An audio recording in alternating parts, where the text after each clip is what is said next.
Kung bago ka pa lang sa aking YouTube channel, please subscribe at i-hit ang notification bell para updated ka sa aking bagong videos. Vice ganda, may pasabog sa It's Showtime. Bakit kaya masaya ang mga fans ng Kim Pao? Ang buong detalye, alamin!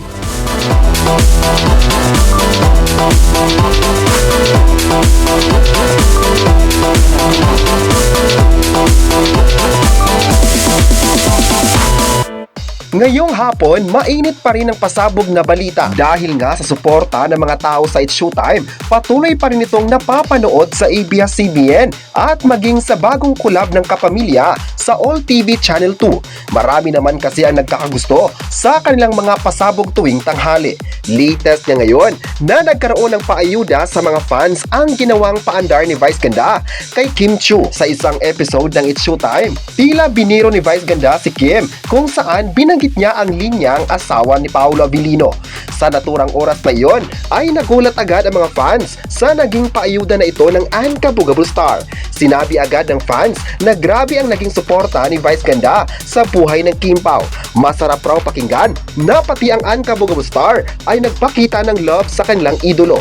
Sana raw ay mananatiling kaibigan pa rin sina Kim Chiu at Vice Ganda para maalagaan nila ang kanilang pagkakaibigan. May mga netizens naman sa online na nagsabing isa talaga sa nagustuhan niya kapag may mga taong nagbibigay ng suporta sa Kim Pao. Ang paayuda raw ni Vice Ganda sa lahat ng mga supporters ni Kim at Paolo ay talagang pinag-usapan sa social media. Hindi naman raw sila papayag na mawawala na lang bigla ang Kim Pao sa showbiz. Marami naman talaga ngayon ang nagpapakita ng love at support sa Kim Pao kaya hindi imposibleng marami pang gagawin ang dalawa sa mundo ng showbiz. May nagsabi naman kay Vice na nagpapasalamat siya sa tiwala ni Vice Ganda kay Kim Chiu at Paolo Abilino dahil syempre alam ng Ankabugable Star na mabuting tao ang Kim Pao kaya ganon na lang din nila ito minahal. Maraming beses na ring biniro ni Vice Ganda ang Kim Pao sa It's Showtime at ang mga pangyaring iyon ay pasado ng mga netizens. Marami talaga ang sumusuporta sa kanila at patuloy na minahal ang mga proyekto na kanilang ginawa. May nagsabi naman na suportado talaga ng mga tao ito at hanggang kailan mamahalin pa rin nila ang mga taong mahal na mahal din ang dalawang sikat na kapamilya. May nagsabi naman na hanggat mahal ni Vice Ganda ang Kim Pao ay mas mamahalin pa rin ng mga tagahanga nila ang kapamilya komedyan. Hindi na talaga mabibilang ang mga taong mahal na mahal silang dalawa kaya hindi lang sa Pinas sikat sila kundi pati na sa ibang bansa. Ngayong hapon naman ay trending sa online ang hashtag Vice Ganda biruan kay Kim at Vice Ganda Savior. Nagpapatunay lang ito na kahit anong galaw ng Kim Pao ay talagang nakatutok ang bawat isa. May nagsabi naman na kapit talaga ang mga fans sa kanilang idolo dahil wala silang nakitang problema sa pagbibigay suporta sa kanila.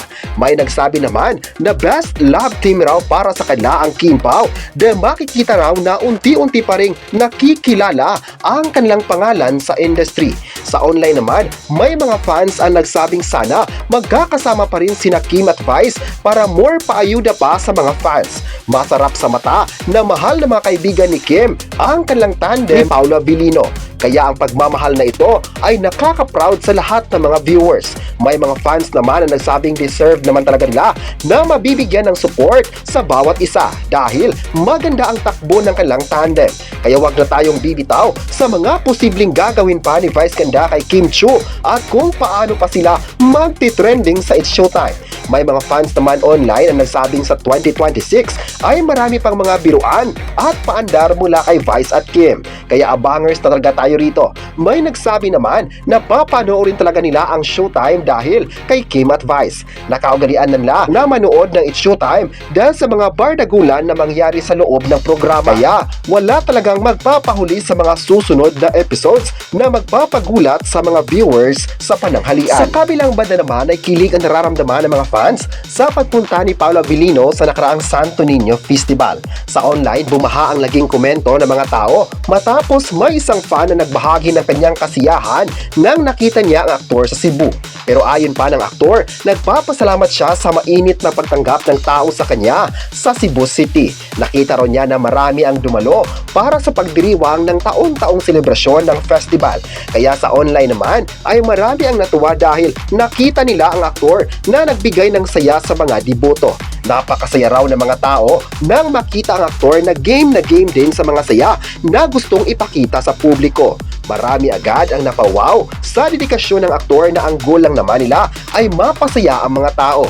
Ngayong hapon naman ay pinag-usapan ng mga tao ang hashtag Paulo Cebu at Paulo Pit Sr. Ibig sabihin lang ito na sinusubaybayan pa rin ng mga tao ang updates ni Paolo Avellino sa showbiz. May mga fans naman ang nakakapansin na mas blooming at gumwapo ang aktor.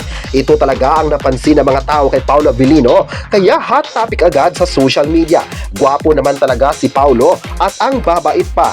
Bumagay talaga ang kanyang kabaitan at kagwapuhan kaya love na love ito ng mga tao. Kahit anong pambabatikos pa ng mga bashers ng Kipaw ay di nawawala pa rin ang suporta ng tao para ipaglaban siya sa mga kritiko. Kaya mas dumami pa ang gustong susuportahan ng aktor sa showbiz. May nagsabi naman na aabangan pa nila ang mga gagawin ni Paolo Avellino sa ABS-CBN dahil nakita nila na deserve nitong mamahalin.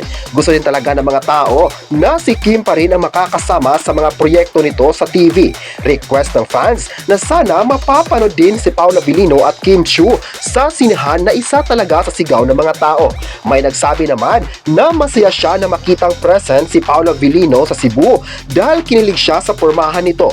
Hindi talaga daw sila maka-move on sa katisuyan ni Paolo Avellino kaya gano'n na lang din nila ito sinusuportahan.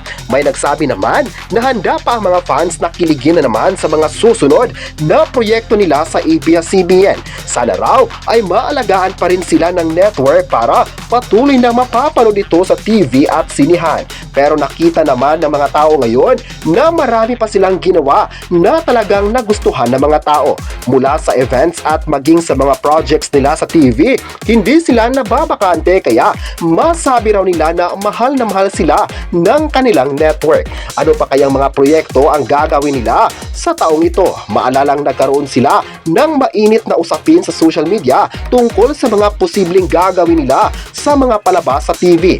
Marami naman sa online ang busy sa pag-comment ng kanilang mga bet na palabas. May nagkomento rin rito na sana gagawa ng adaptation ng Kimpaw at maging ang action series na matagal na nilang inantay.